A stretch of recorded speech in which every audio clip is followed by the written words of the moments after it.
Here we are. I turned down here at the next block. Thanks, mister. I'll get off there.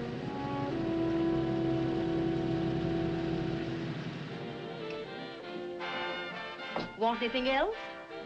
No. Hey, you. Me? Yeah, you.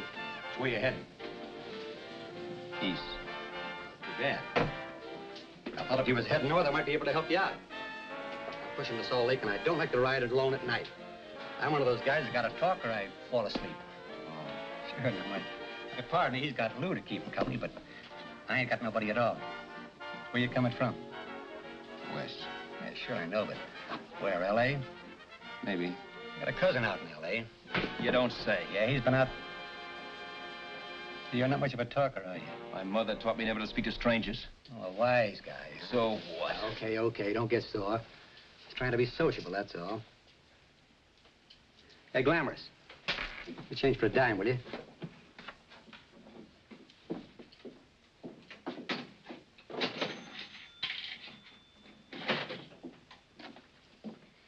Let's have something quieter this time, Joe. My head's splitting. Is that what's wrong with it? Done with your coffee? No. And don't rush me, will you?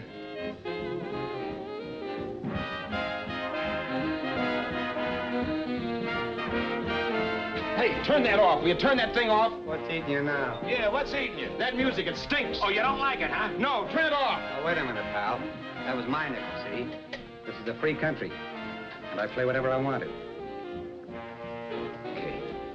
Sure, and if you don't like it, you don't have to listen to it. And you can leave here anytime you want it.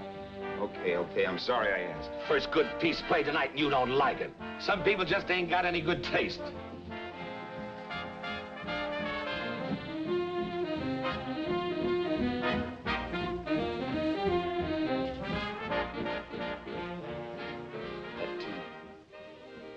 Tune.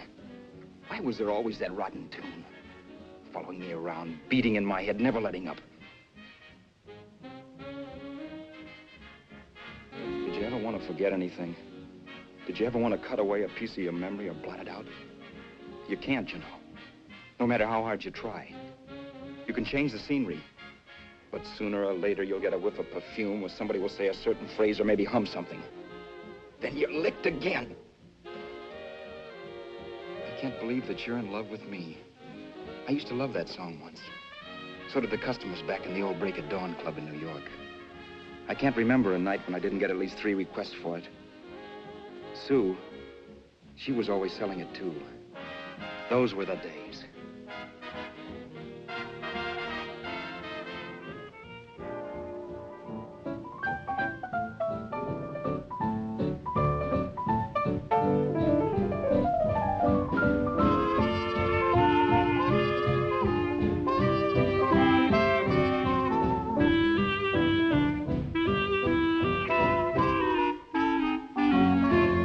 Your eyes of blue, your kisses too. I never knew I can't believe that you're in love with me. You're telling everyone you know that I'm on your mind each place you go. They can't believe that you're in love with me. I have always placed you far above me. I just can't imagine that you love me. And after all is said and done, to think that I'm the lucky one, I can't believe that you're in love with me.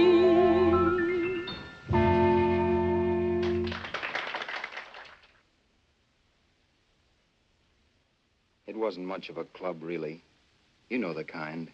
A joint where you could have a sandwich and a few drinks and run interference for your girl on the dance floor. I pounded the piano in there every night from 8 until the place closed up, which usually meant 4 in the morning. A good job as jobs went in those days.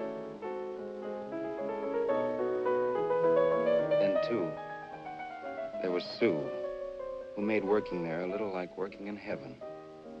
But how we felt about each other, well, there was nothing very unusual in that. I was an ordinary healthy guy, and she was an ordinary healthy girl, and when you add those two together, you get an ordinary healthy romance, which is the old story. Sure, but somehow, the most wonderful thing in the world.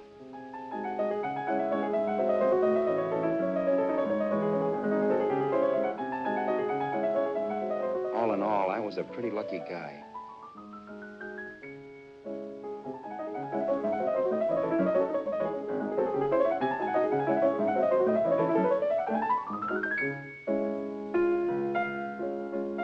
Mr. Paderewski, I presume.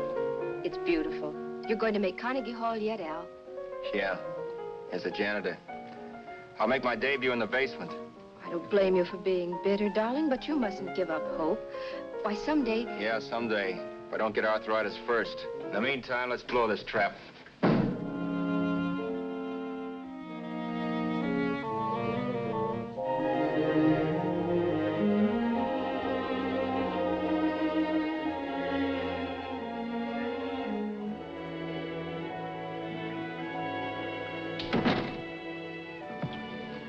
Like to get something to eat, hon? Oh, I don't think so, Al.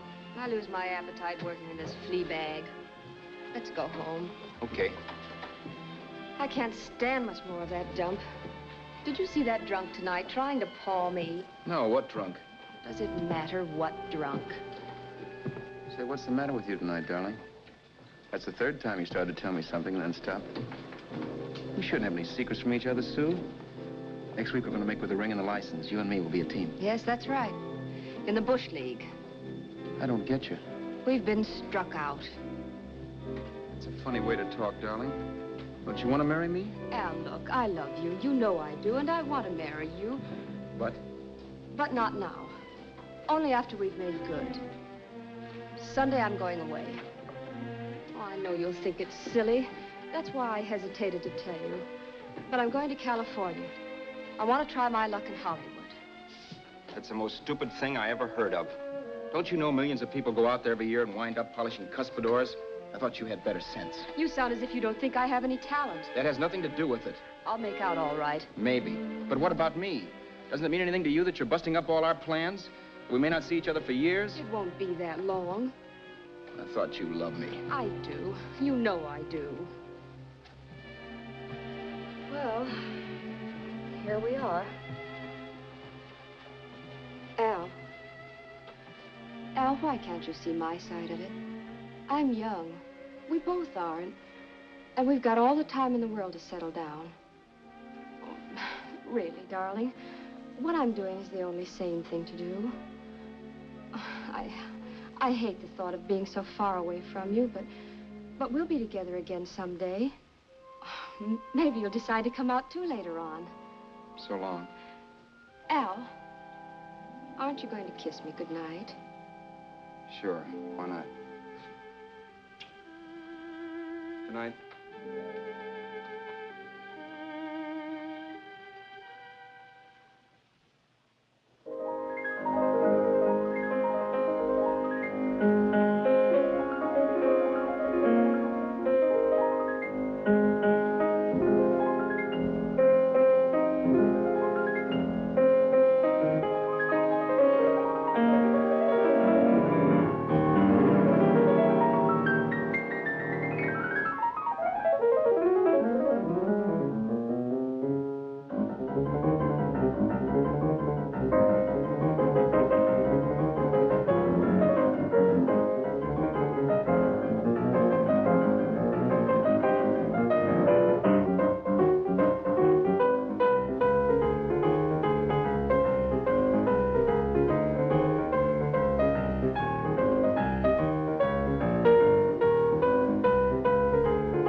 say, Roberts, you hit the jackpot this time.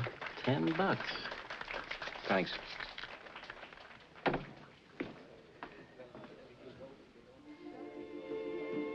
So when this drunk handed me a 10 spot after a request, I couldn't get very excited. What was it, I asked myself? A piece of paper crawling with germs. Couldn't buy anything I wanted. It couldn't... Then I thought of something.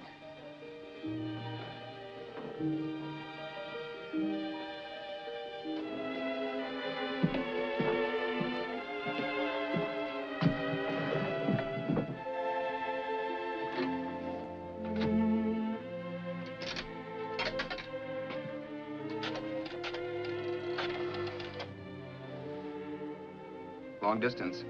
I'd like to put a call through to Los Angeles. Miss Harvey. Sue Harvey, Harvey.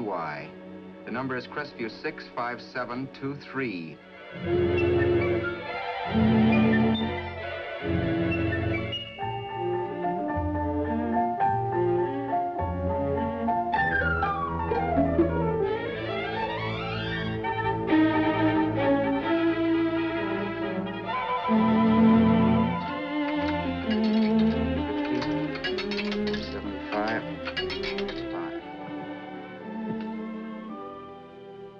Hello, Sue?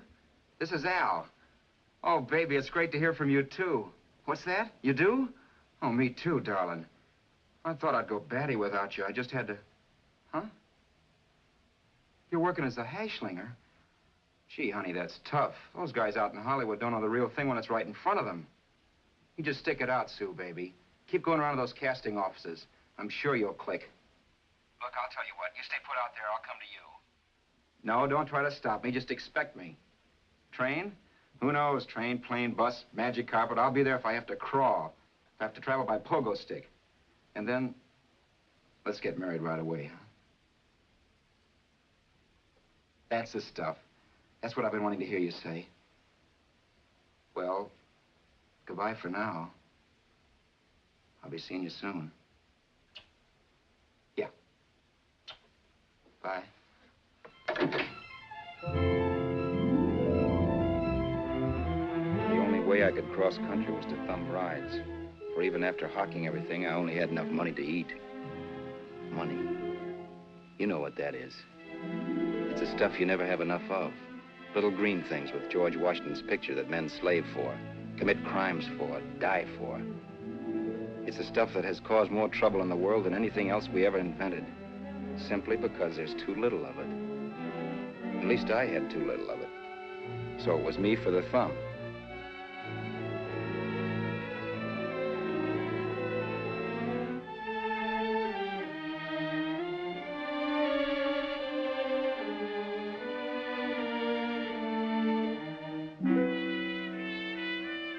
Ever done any hitchhiking? It's not much fun, believe me. Oh, yeah, I know all about how it's an education and how you get to meet a lot of people and all that. But me, from now on, I'll take my education in college or in PS 62, or I'll send $1.98 in stamps for 10 easy lessons.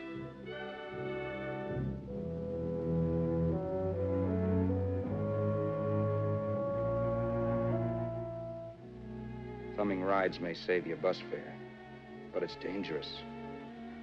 You never know what's in store for you when you hear the squeal of brakes. If only I had known what I was getting into that day in Arizona. Here, throw that in the back seat. Okay, let's go. Make sure that door's closed.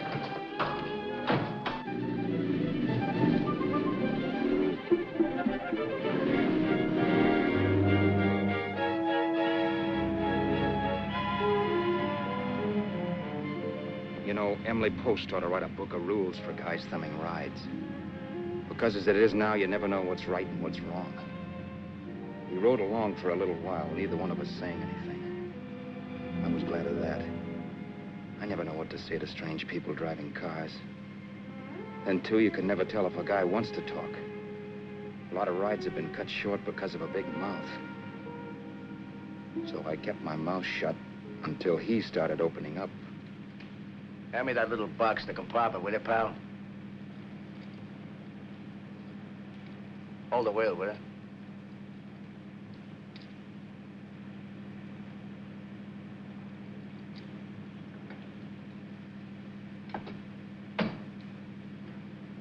How far are you going? L.A. Well, you're really traveling, aren't you? Yeah, but I don't expect to make it for a couple of years at the rate I've been promoting rides. Not much luck, huh? Sure, all bad. Not many people stop for a guy these days. Afraid of a stick-up, maybe. Well, you can't blame him. Where you coming from? New York? Well, New York.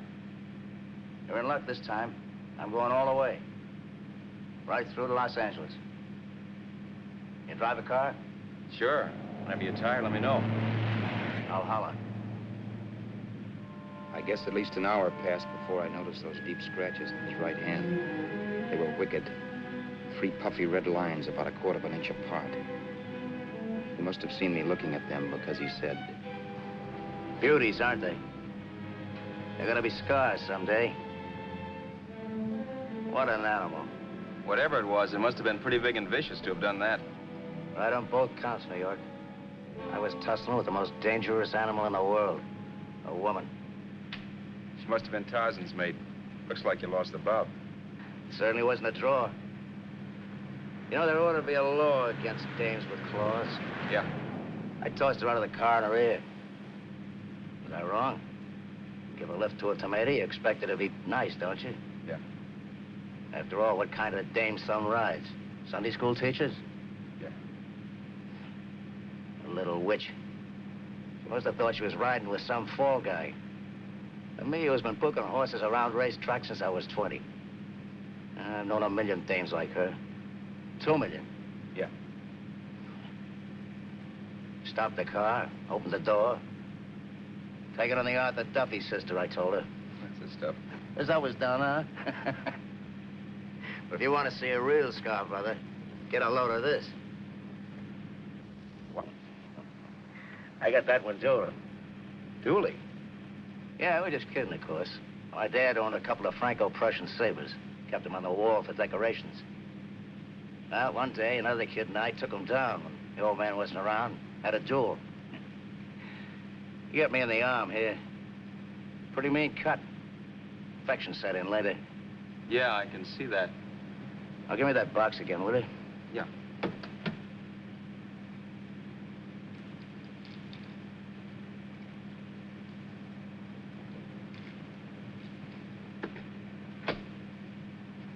Pain made me lose my head, I guess.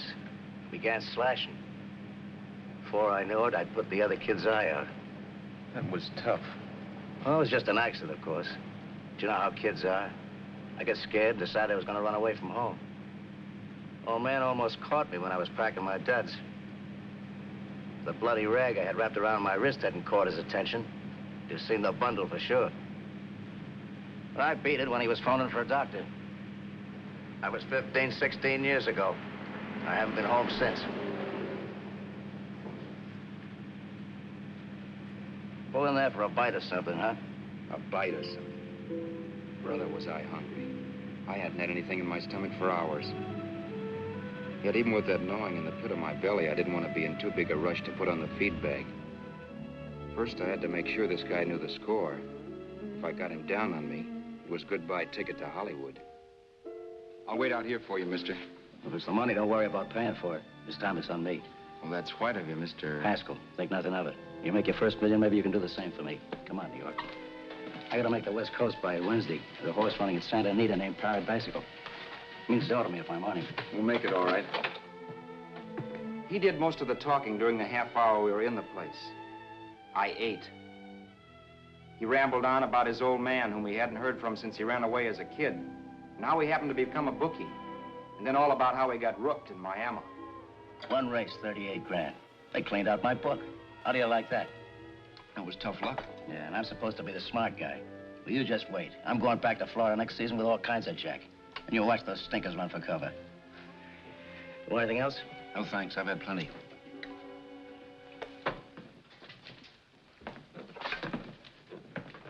That check there, sister? Oh, just a minute. Your change, sir. Keep it, sister. Oh, thank you, sir. Call again. I'll be waiting outside for you when you finish work. Sharp check, huh?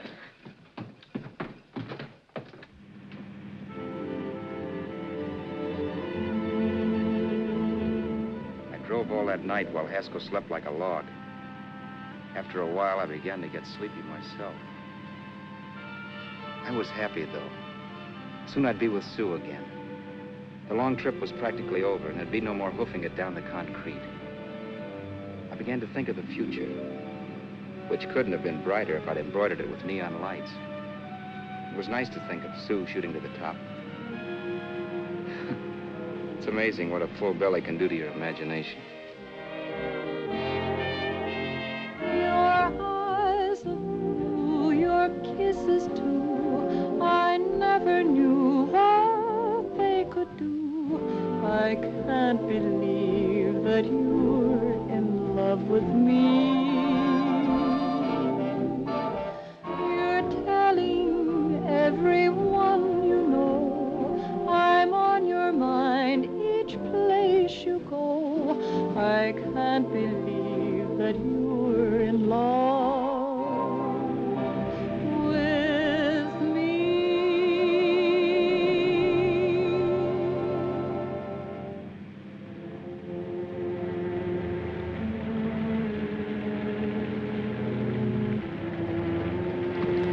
Mr. Haskell. Mr. Haskell. Mr. Haskell, wake up. It's raining. Don't you think we ought to stop and put up the top?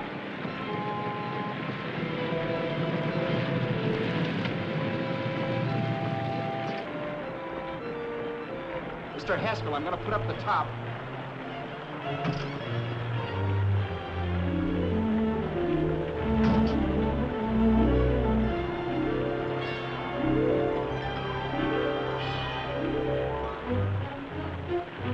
Until then, I'd done things my way. But from then on, something else stepped in and shunted me off to a different destination than the one I had picked for myself. For when I pulled open that door... Mr. Haskell, what's the matter? Are you hurt? Are you hurt, Mr. Haskell? Start your sermon. I'll listen to it. But I know what you're going to hand me even before you open your mouths. You're going to tell me you don't believe my story of how Haskell died and give me that don't make me laugh expression on your smug faces. I saw at once he was dead, and I was in for it. Who would believe he fell out of the car? Why, if Haskell came too, which of course he couldn't, even he would swear I conked him over the head for his dough. Yes, I was in for it. Instinct told me to run, but then I realized it was hopeless. There were lots of people back down the road who could identify me. That gas station guy and the waitress. I would be in a worse spot then, trying to explain why I beat it. The next possibility was to sit tight and tell the truth when the cops came. But that would be crazy. They'd laugh at the truth. And I'd have my head in a noose. So what else was there to do but hide the body and get away in the car? I couldn't leave the car there with him in the gully. That would be like erecting a tombstone.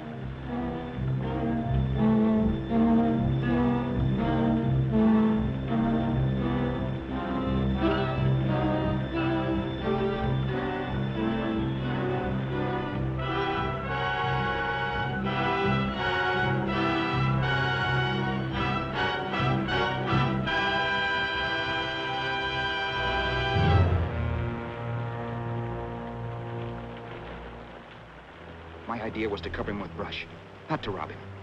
But then I remembered that even if I only drove the car for 100 miles or so, I would need money for gas. Besides, it was stupid of me to leave all that money on a dead man. Not only that, I'd have to take his driver's license in case I was stopped for something. I didn't like to think about it, but by that time I'd done just what the police would say I did, even if I didn't. My clothes. The owner of such an expensive car would never be wearing them. Some cop might pull me in on suspicion.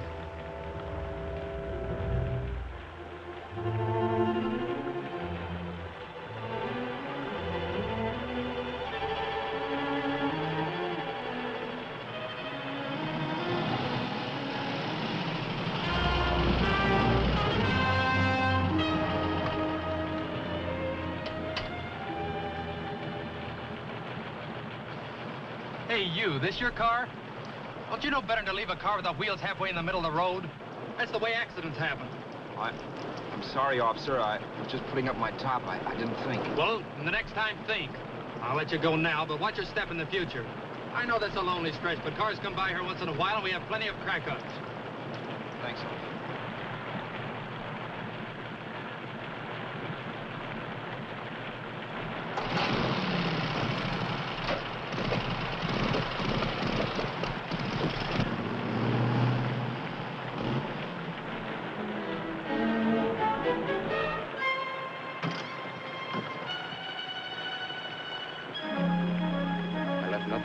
could give me away as Roberts. If they found a dead man in the gully now, it would be me.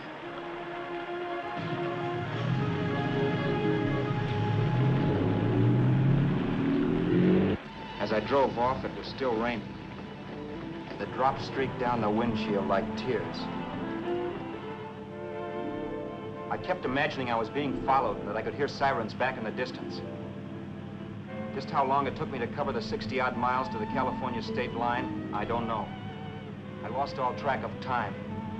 But the rain had stopped and the sun was up when I pulled up to the inspection station. Hello? Carrying any fruits or vegetables?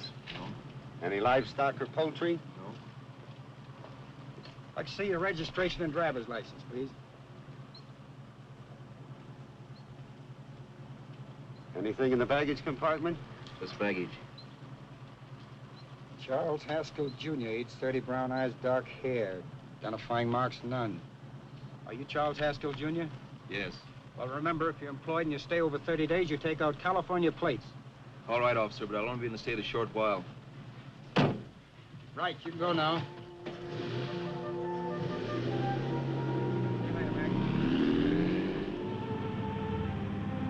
I couldn't drive any farther without some sleep. Cops or no cops, I knew I had to hit the hay and hit it hard. I was dead tired.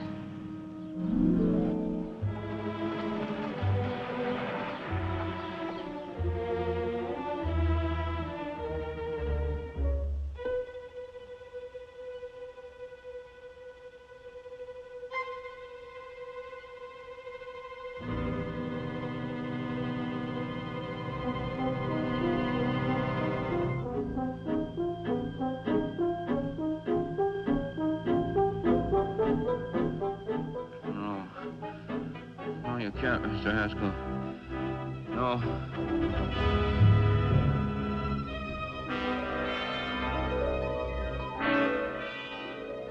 Mr. Haskell, you can't die. Don't think I did it. No, Mr. Haskell. No. No.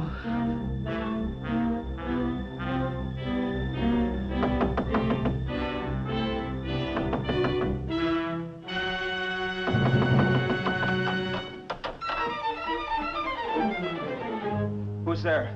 It's the maid. Can I come in and clean? Later. In a half hour.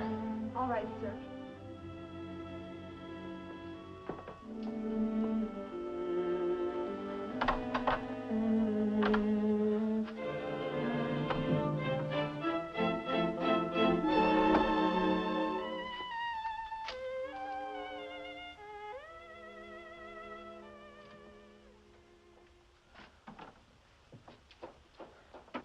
There was no time to lose.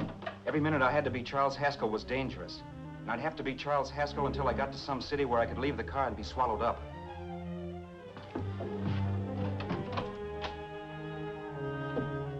That meant driving the car as far as San Bernardino, maybe even to Los Angeles. In a little town, I might be noticed, but in a city, I should be safe enough. Then, after I ditched the car, I could go on to Sue. But those 5 minutes at the state line made me realize it might be a good idea to find out a little bit about Mr. Haskell. Then, if anybody asked me questions, I could give the right answers. The first thing I found out was that I had $768. This was a lot of jack, but believe me, it was the kind of money I'd rather not have.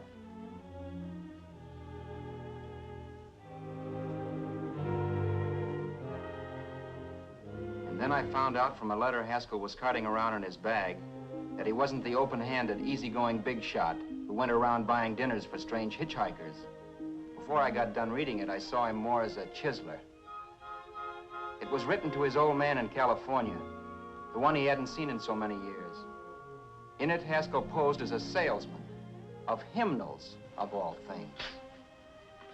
It was easy to see where Haskell expected to raise a new stake for his book in Miami by rooking his old man.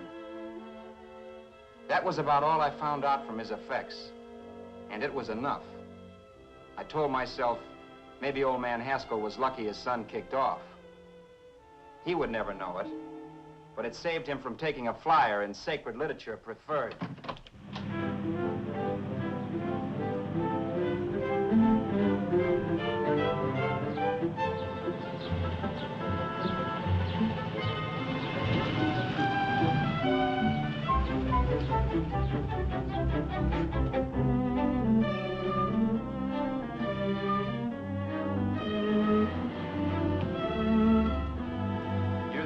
At Desert Center, I pulled up for water.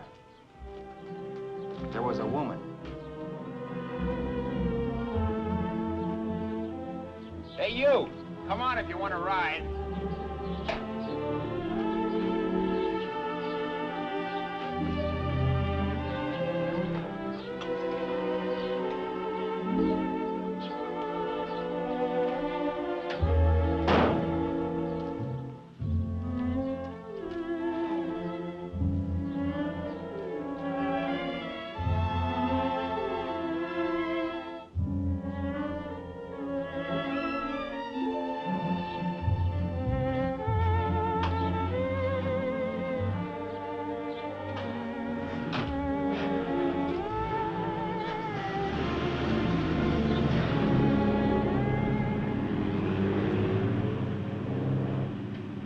How far are you going? How far are you going? That took me by surprise, and I turned my head to look her over. She was facing straight ahead, so I couldn't see her eyes. But she was young, not more than 24. Man, she looked as if she'd just been thrown off the crummiest freight train in the world. Yet, in spite of this, I got the impression of beauty. Not the beauty of a movie actress, mind you, or the beauty you dream about when you're with your wife, but a natural beauty. A beauty that's almost homely because it's so real. Then suddenly she turned to face me. How far did you say you were going? Los Angeles? L.A.? L.A.'s good enough for me, mister. That's what I was afraid of. What'd you say? Oh, nothing, just thinking out loud. People get in trouble for doing that. What's your name? You can call me Vera if you like. You live in Los Angeles? No. Where are you coming from? Oh, back there. Needles? No. Oh, sure, Phoenix. You look just like a Phoenix girl. Are the girls in Phoenix that bad? The girl must have been pretty tired, because she fell asleep not 20 minutes after she stepped into the car. She lay sprawled out with her head resting against the far door, like Haskell. I didn't like that part of it much, but I didn't wake her up. It wasn't that this girl still worried me. I'd gotten over that funny feeling I had when she looked at me, which I put down as just my jangled nerves. With her eyes closed and the tenseness gone out of her, she seemed harmless enough. And instead of disliking her, I began to feel sorry for her. The poor kid probably had had a rough time of it. Who was she anyway? And why was she going to Los Angeles? And where'd she come from in the first place? The only thing I knew about her was her name. Not that it made any difference. A few hours more and we'd be in Hollywood. I'd forget where I parked the car and look up Sue. This nightmare of being a dead man would be over. Who this dame was, well, it was no business of mine. Where did you leave his body? Where did you leave the owner of this car? You're not fooling anyone. This buggy belongs to a guy named Haskell. That's not you, mister. You're out of your mind. That's my name, Charles Haskell. I can prove it. It's my driver's Save license. yourself the trouble, mister. Having Haskell's wallet only makes it worse. It just so happens I rode with Charlie Haskell, all the way from Louisiana. He picked me up outside of Shreveport. You rode? You heard me. Then it all came back to me. All the talk about dueling and scars and scratches. There was no doubt about it. Vera must be the woman Haskell had mentioned. She must have passed me while I slept. Well, I'm waiting. My goose was cooked. She had me. That Haskell guy wasn't dead yet. He wasn't stretched out stiff and cold in any Arizona gully. He was sitting right there in the car, laughing like mad while he haunted me. Well? There was nothing I could say. It was her move. Vera, whatever her name was just my luck picking her up on the road. It couldn't have been Helen, or Mary, or Evelyn, or Ruth. It had to be the very last person I should ever have met. That's life. Whichever way you turn, fate sticks out a foot to trip you.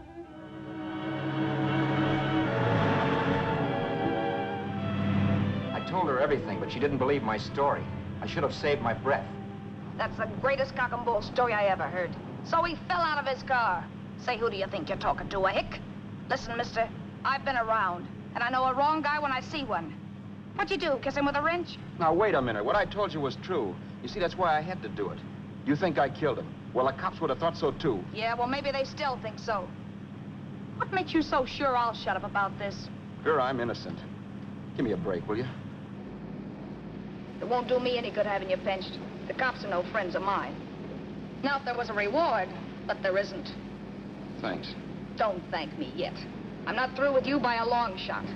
Let's see that roll.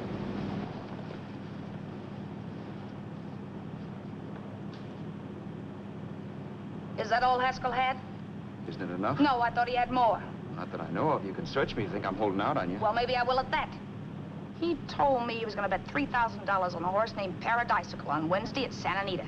He was stringing you along. He meant 300. Maybe. Sure, $3, 300. He was a piece of cheese, a big blowhard. Listen, mister, don't try and tell me anything about Charlie Haskell. Remember, I knew him better than you did. Okay, then you knew he was a four-flusher. That explains the $3 bet. I'm not so sure he didn't have that $3,000. Why should I believe you? You got all the earmarks of a cheap crook. Now, wait a Shut minute. Up. You're a cheap crook and you killed him. For 2 cents, I'd change my mind and turn you in. I don't like you. All right. Don't get sore. I'm not getting sore. But just remember who's boss around here. If you shut up and don't give me any arguments, you'll have nothing to worry about. But if you act wise, well, mister, you'll pop into jail so fast it'll give you the bends. I'm not arguing. Well, see that you don't.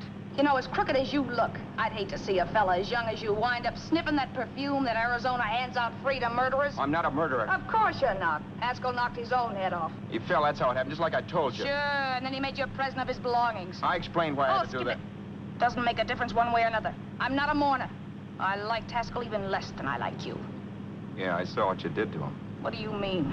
Well, scratches on his wrist. Sure, I scratched him. I'll say you did. So your idea was to drive the car a little way, maybe into San Bernardino, and then leave it. You weren't gonna sell it? Sell it? You think I'm crazy? Somebody else's car? See, all I want to do is leave it somewhere and forget I ever saw it. Not only don't you have any scruples, you don't have any brains. I don't get you. Maybe it's a good thing you met me. You'd have got yourself caught, sure. Why, you dope. Don't you know a deserted automobile always rates an investigation? Huh? Look, the cops find a car. Then they get curious. They wonder where the owner is. So, all right, they don't trace Haskell. They trace you. I never thought of that. The only safe way to get rid of the car is to sell it to a dealer. Get it registered under a new name. Say, stop at the next store. I want to get a bottle and do some shopping before we hit L.A. Okay. As soon as we find a place, I'll drop you off and pick you up later. Nothing doing. You're coming in, too. From now on, you and I are like the Siamese twins. Have it your way, but I don't get the point. The point is, I don't want you to get lost. I'm not going to beat it if that's what you're afraid of. I'll say you're not. Well, I'm going to see that you sell this car so you don't get caught. Thanks. Of course, your interest wouldn't be financial, would it? You would want a small percentage of the profits. Well, now that you insist, how can I refuse? 100% will do. Fine. I'm relieved. I thought for a moment you were going to take it all. I don't want to be a hog. A few hours later, we were in Hollywood. I was recognizing places Sue had written about. It struck me that far from being at the end of the trip, there was a greater distance between Sue and me than when I started out.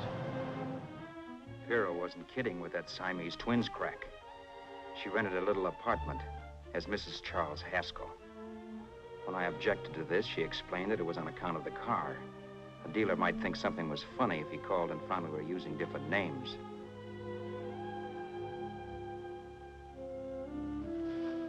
Home, sweet home. Yeah. Not bad, either.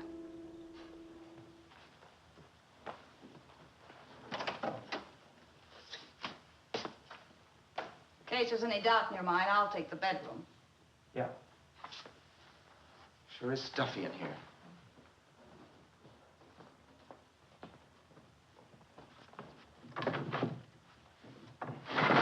Keep the window shut. Okay.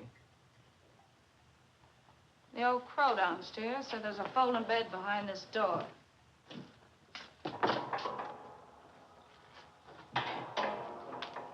You know how to work it? I invented it. Some joint. One can't have everything.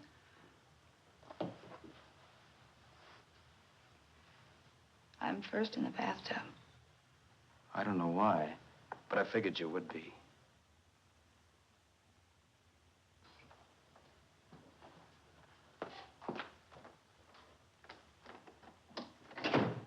Boy, oh boy. Sure feels good to be clean again. I must be 10 pounds lighter. You must be. Well, hitching rides isn't exactly the way you keep your schoolgirl complexion. I wish that guy with the sax would give up. Gets on my nerves. Forget it. Have a drink. Aren't you afraid I might take you up on it? If I didn't want to give you a drink, I wouldn't have offered it. Why be a sorehead, Roberts? You got yourself into this thing. You should be grateful I'm not turning you in. Why, if I wasn't regular, you'd be in the pen this minute, being photographed, fingerprinted, and being pushed around by the cops. So cheer up. Get rid of that long puss. Or is your conscience bothering you?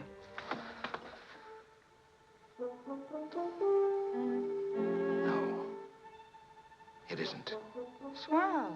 That's the spirit. He's dead and no moaning around will bring him back. Anyway, I never could understand this worrying about something that's over and done with. Now look, Vera, for the last time I didn't kill him. Haskell was a sick man. Maybe he was dead before he fell out of the car. I don't know. Sure, he died of old age. All right. So if it'll make you sociable, you didn't kill him.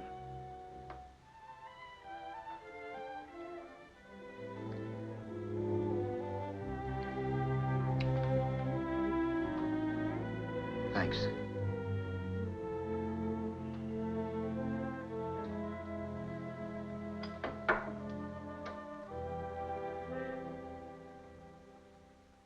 We're out of liquor, Roberts. Yeah. Too bad. I felt like getting tight tonight. Well, I think you succeeded. Am I tight? As a prima donna's corset. That's good. I wanted to get tight. Why? What have you got to get tight about? Oh, I don't know. Few things. Huh. You should have my worries. If I had your troubles, I'd stay sober. And I've got the key to that door. Yeah. Maybe you're right. I'm always right. You know, I don't like your attitude, Roberts. Well, there's a lot of things I don't like. Sure. But life's like a ball game. You gotta take a swing at whatever comes along before you wake up and find it's a ninth inning. I bet you read that somewhere. That's the trouble with you, Roberts. All you do is bellyache. But I've taken it easy and, well, trying to make the best of things. But maybe that's what's wrong with the whole world. Get the professor. People knock themselves out trying to buck fate. Now, take you, for instance. You're lucky to be alive. Why, suppose Haskell had pulled open your door. You'd be playing a harp now. Think of that. You think of it. I'm tired of thinking. There's plenty of people dying this minute. I would give anything to trade places with you. I know what I'm talking about. I'm not so sure.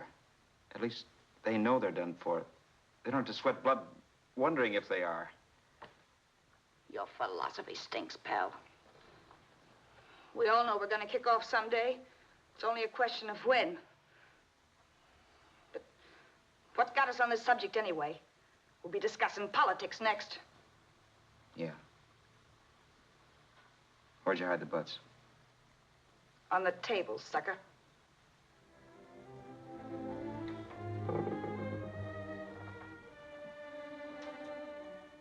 We bored each other with conversation for a couple of hours longer.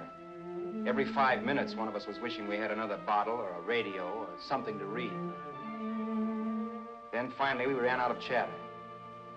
I know it's only 11 o'clock, but I want to get up early and make the rounds of the used car lots. No hurry about that. We got all the time in the world. Maybe you have, but if you think I want to stay cooped up in this place any longer than I have to, you're batty. It's not a bad place. Pay plenty for diggings like this in New York. I wouldn't like it if it was the Ritz.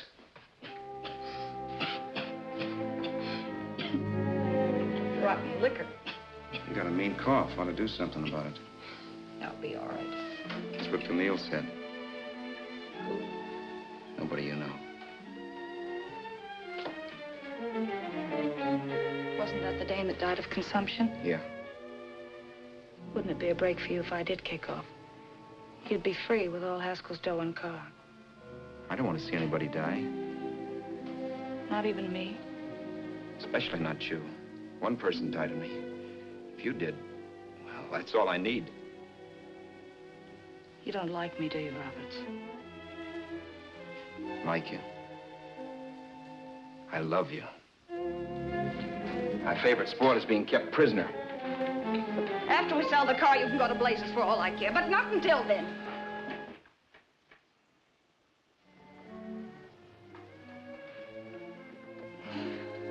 I'm going to bed.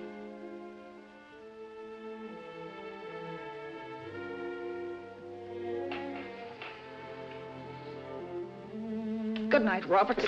Don't try and sneak away during the night. All the doors are locked. Anyway, if I find you gone in the morning, I'll notify the police. They'll pick you up. Don't worry, I know when I'm in a spot. Well, good night. I hope that portable rack isn't too uncomfortable for you. Don't lose any sleep over it, will you, Vera?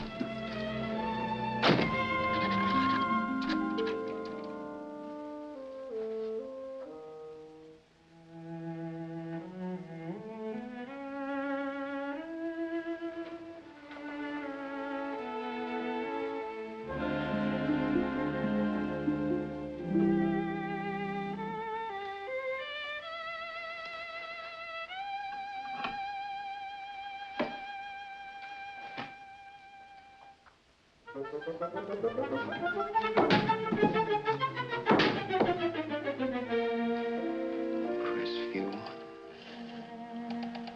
6, 5, 7, 2, 3.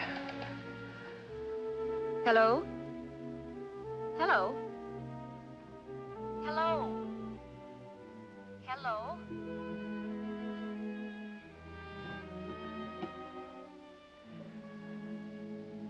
No. Not yet, darling. Tomorrow. Maybe. If this were fiction, I would fall in love with Vera, marry her, and make a respectable woman of her. Or else she'd make some supreme Class A sacrifice for me and die.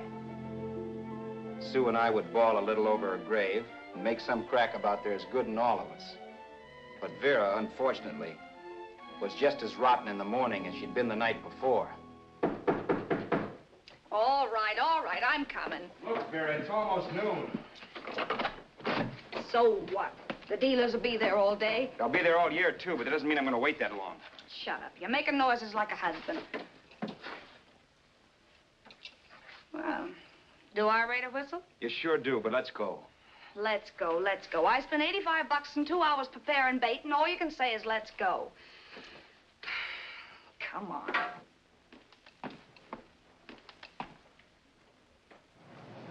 We passed a few used car lots last night down this way. What do you think we can get for this heap? I don't know. Plenty. You just let me handle everything. Think we can get $2,000? I don't know, but don't worry. I'll squeeze as much out of this guy as I can. If I let it go cheap without a fight, he might think we've stolen the car. And listen, don't make any slips and call me Roberts. That'll cook us. I don't need you to tell me that. You better just sit by and keep your mouth closed. Remember, we're both in the soup if anything happens. Forget it and drive. You're my wife, Vera Haskell. Look, after the deal's closed, let's go back to that place on Hollywood Boulevard, where I saw the fur jacket. I want to buy it. After the deal's closed, I'm saying goodbye to you. That's right, I forgot. I guess I'm getting kind of used to you. Well, that's a habit you can start breaking. Let's try this place in the middle of the block.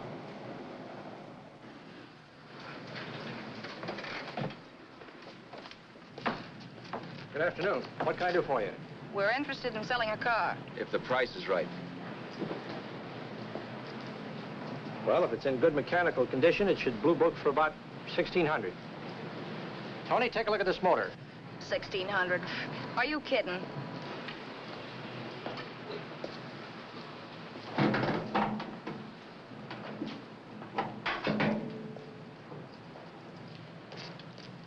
Well, maybe $1,850. Before I let it go for $1,850, I'll wreck it and collect the insurance first.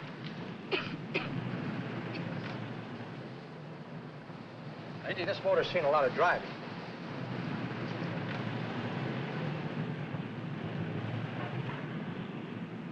Well, the mechanic inspected the car. We haggled. At last, when we were all worn out, we hit a compromise. His price. Okay, it's a deal. All right, come in. We'll sign the papers. I have the ownership papers right here with me. Look, Vera, in the meantime, will you clean out the dash compartment? There may be some stuff in it. All right, darling. 1,850 bucks. That dirty crook.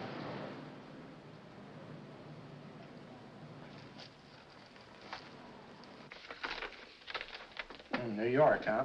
Yeah. But you bought the car in Miami? Yeah. Well, now let's see about the insurance. We can either have it transferred or canceled. What kind of insurance do you have, Mr. Haskell? Well, aren't all the papers there? I don't see any. Surely you know what type of insurance you carry in the car. The name of the company?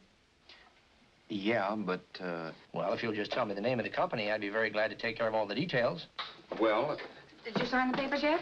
not yet. Well, don't. We're not selling the car. Well, wait a minute, Miss Haskell. Come on, darling. What's the matter? You changed your mind?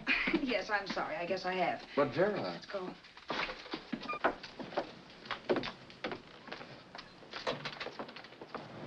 You got me out of a tight spot, Vera. But I still don't understand all this. You will in a minute. I almost threw away a gold mine. 1850 isn't to be sneezed at. The car doesn't book for as much as I thought. We're not selling the car. You want to keep it. Now, wait a minute, Vera. You said yourself I wouldn't be safe until the car was in someone else's name. I'd like to be free of this mess when I go. That's just it, Roberts. You're not going. There's a drive-in at the next corner. Pull in there and we'll get a bite to eat. And I'll explain. What is this, another one of your brilliant ideas?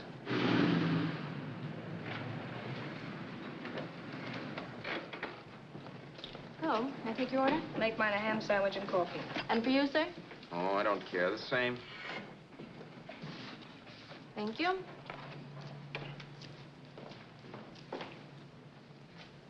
Get this, Vera. I've been pretty patient so far. I've done everything you asked me to do, but no more. Shut up.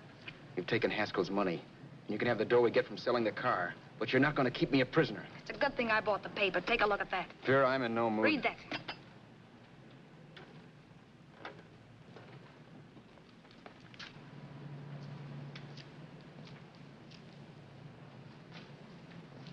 No. Yes. No, I won't do it. Yes, you will. You think I'm crazy? It's impossible, I tell you. Excuse me.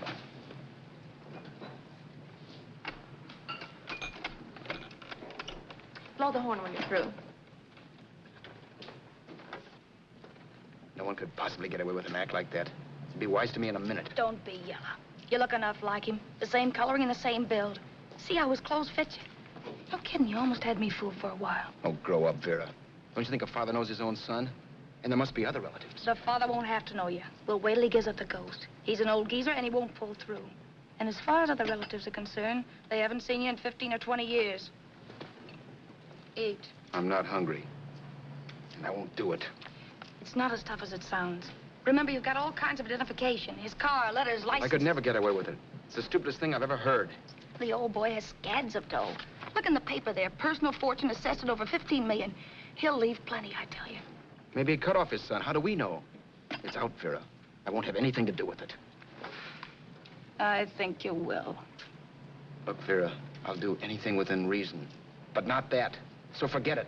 Find yourself another stooge. You sap. You'll be fixed for the rest of your life as Charlie Haskell. You can take your inheritance and go away. No more worrying about the rent, no sweating, scheming, wondering where your next meal's coming from. Think about that, Roberts. Vera, please, you're talking too loud. On this, I'm splitting 50-50 with you. Sure, why not? We're both alike, both born in the same gutter. Now, take it easy, Vera. There's people around here. You don't know what you're talking about. We'll wait till we read that old man Haskell's dead. Then you show up. Like you read in New York that he was sick. No. Suppose he doesn't die. He will. I know he will. Something tells me. But as much as I insisted I would have no part of her scheme, Vera was taking it for granted I would. Neither of us had our mind on the cards as we played that night. I knew we were just trying to kill time between newspaper editions. This was a death watch for Vera. Maybe it was for me, too. Don't you realize if I'm caught, they'll want to know where I got the car and stuff, and they'll have me on a murder charge. If you're smart, you won't get caught. I knocked for 7. And if I'm caught, don't you realize you'll be out, too? 18 points, that gives me 30. How will I be out? You'll be out $1,850 we would have gotten on the car. Really, Vera, you'd be an awful chump if you threw away all that dough on a dizzy long shot. Let me sell the bus tomorrow. With the money it'll bring and what you've already got, a clever kid like you can run it up in no time. Then we'd both be in the clear. I'll be in the clear anyway. Maybe. Maybe. But if I got caught, I'd get good and sort you, you know. You mean you'd squeal? Well, no, not squeal exactly. Never mind what you meant. Even if you did tell the cops I was in on it with you, what could they do to me? They might give me the same medicine they gave you. Yeah. A rope. But I'm on my way anyhow. All they'll be doing will be rushing it. All right. But think of the $1,850 you'd lose. You'd kick yourself along the block if you ever let it get away from you. I'll take the chance.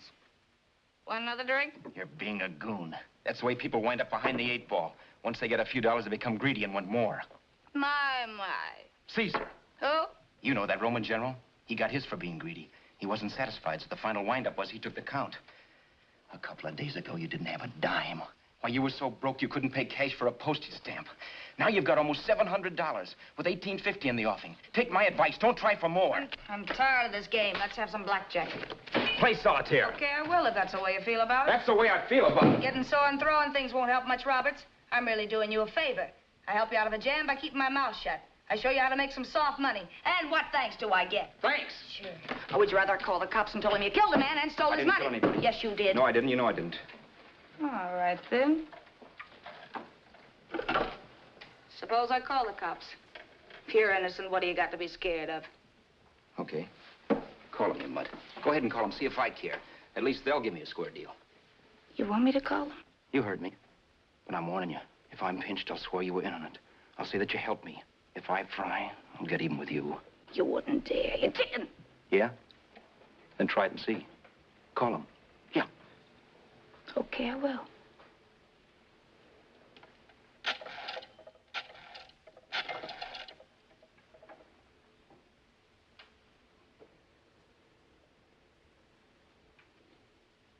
Information? I want the number of the Hollywood police station. Okay, I got it. Thanks. Wait a minute, Vera. You wouldn't do that. Well, wouldn't I? Give me that and I'll show you if I would. Take it easy now. Let's talk this over. This was early in the evening, and the conversation, while hectic, was at least pitched low. But as the minutes passed, and more obstacles to her plan popped into my head, the air got blue. Each word coming from our lips cracked like a whip. I reminded her that as Charles Haskell, I didn't even know my mother's name, where I'd gone to school, the name of my best friend, whether I had an Aunt Emma or not, my religion, and if I'd ever owned a dog. I didn't even know what my middle initial stood for. I also pointed out that the real Haskell had a scar on his forearm. His people never saw that scar. He told me he ran away right after putting out the kid's eye. Yeah, but his father knew he was cut. It'd have to be some kind of a mark. So what? The old man's dead, or will be. I hope by tomorrow morning's papers. Anyway, you could cut yourself a little, couldn't you? Boy, for that kind of dough, I'd let you cut my leg off. You're drunk and you're crazy mad, Vera. Turn me in if you want to, but I won't get mixed up in this. Besides, how do we know Haskell was such a phony? Maybe he wasn't the man's son at all. Maybe he just dreamed it up. Well, dream it or not, you won't be dreaming when the law taps you on the shoulder. There's a cute little gas chamber waiting for you, Roberts. And I hear extradition to Arizona's a cinch. Where's that phone? Vera! Leave me alone. Vera! Here. I want a phone. Call police. I hate you, yellow stinker. You leave me alone. I'll let you alone when you promise to leave the phone where it is. You're drunk. You don't know what you're doing. You're hurting me. Will you promise? All right.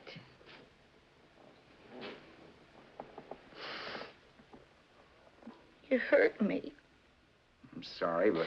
And it's hot in here. Open up a window. It's not hot. Don't tell me. Now, do you do it or do I do it? You're no gentleman, see? Yeah. All right. I'll open up the window. Vera!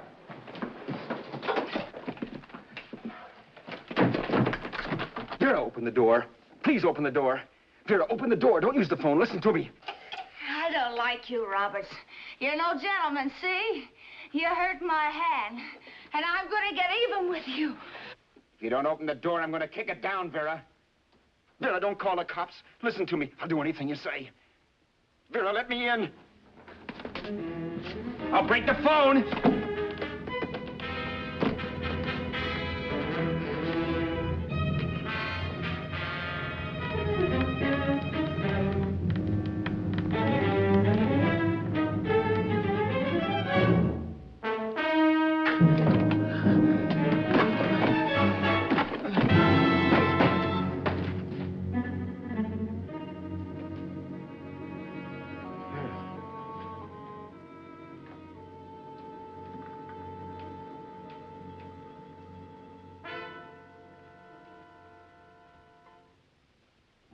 The world is full of skeptics.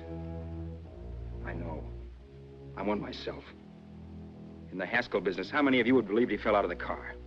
And now, after killing Vera without really meaning to do it, how many of you would believe it wasn't premeditated? In a jury room, every last man of you would go down shouting that she had me over a barrel and my only out was force. The room was still. So quiet that for a while I wondered if I had suddenly gone deaf. It was pure fear, of course. And I was hysterical. But without making a sound. Vera was dead. And I was her murderer. Murderer? What an awful word that is. But I'd become one. I'd better not get caught. What evidence there was around the place had to be destroyed. And from the looks of things, there was plenty. Looking around the room at things we'd bought was like looking into the faces of 100 people who had seen us together and who remembered me. This was the kind of testimony I couldn't rub out. No. I could burn clothes and hide bottles for the next 5 years. There'd always be witnesses. The landlady, for one. She could identify me. The car dealer, the waitress in the drive-in, the girl in the dress shop, and that guy in the liquor store. They could all identify me. I was cooked. Done for. I had to get out of there. While once I'd remain beside a dead body, planning carefully how to avoid being accused of killing him, this time I couldn't. This time I was guilty. Knew it. Felt it. I was like a guy suffering from shock. Things were whirling around in my head. I couldn't make myself think right. All I could think of was the guy with the saxophone and what he was playing. It wasn't a love song anymore. It was a dirge.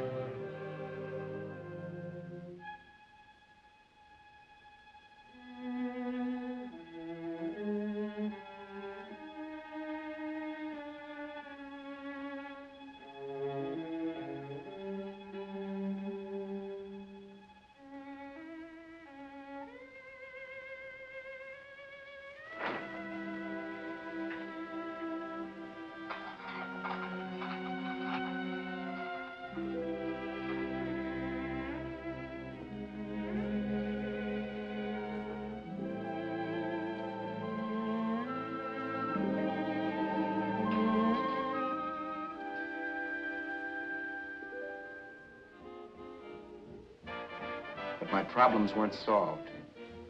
I had to stay away from New York for all time because Al Roberts was listed as dead and had to stay dead. And I could never go back to Hollywood. Someone might recognize me as Haskell. Then, too, there was Sue. I could never go to her with a thing like this hanging over my head. All I could do was pray she'd be happy.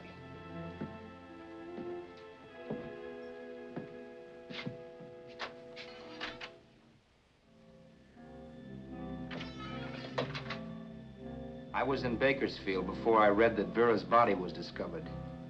And that the police were looking for Haskell in connection with his wife's murder. Isn't that a laugh? Haskell got me into this mess, and Haskell was getting me out of it. The police were searching for a dead man. I keep trying to forget what happened and wonder what my life might have been if that car of Haskell's hadn't stopped. But one thing I don't have to wonder about. I know. Someday a car will stop to pick me up that I never thumbed.